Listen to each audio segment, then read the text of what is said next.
Kamēr Ventspils pilsētā rosās ainavu arhitekti un dārznieki, gaidot ziedu dienas 2011, puķu draugu sajietam rūpīgi gatavojas arī selekcionārs Aldonis Vēriņš. Arī svētkos viņš labprāt dalīsies dārzu iekopšanas mākslā. Iztīrīt zemi vispirms no nezālēm. Visās augsnēs, lai kāda tā nebūtu, nezāles aug visur. Tad vajadzētu ielabot zemi. Nu, kaut vai ar neutralizēt kūdru. Labi jau var atvest kaut kur mālzemi. Bet nekādā gadījumā nevajadzētu atvest. Es aiziešu uz vecām gransbedrēm, tur, kur arī mālu rokārā, un savedīt to dzīvo mālu. Cik tādu, nu, var arī kūtsmēstus atvest. Nu, tie būtu labāk, ja tie būtu kaut kur nostāvējušies. Kad zeme pabarota un izlīdzināta, selekcionārs iesaka uzsēt zālienu.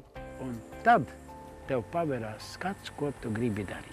Tad var saukt arī kaut vai palīgā kādu labu daļdārznieku, ainavu arhitektu. Ar kritisku aci vajagot novērtēt apkārtni. Ja kaut kur acu priekšā rēgojas kaimiņu neglītais šķūnas stūris vai kāds pamests sarūsējušas caurules gabals, neglītumu varot piesekt ar zaļojošiem kupliem stādījumiem. Tad nevis kaut kur te viens koks ir un tur kaut kāds krūms, bet pēc tam, kad tu esi sācis no tīras nulles, tad arī jebkuram projektētājiem ir daudz vieglāk kaut ko projektēt.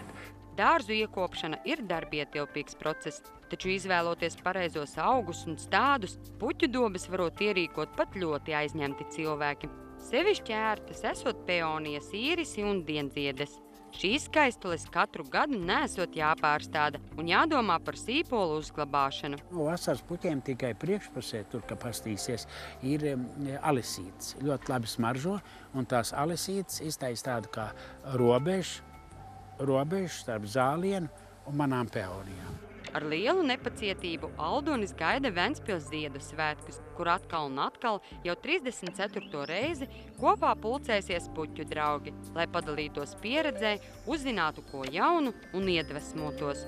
Šogad dalību svētkos esot pieteikuši jau 15,000 košumu dārzu saimnieki. Saiva Luste, Guntis Feldmanis, Tautas balss.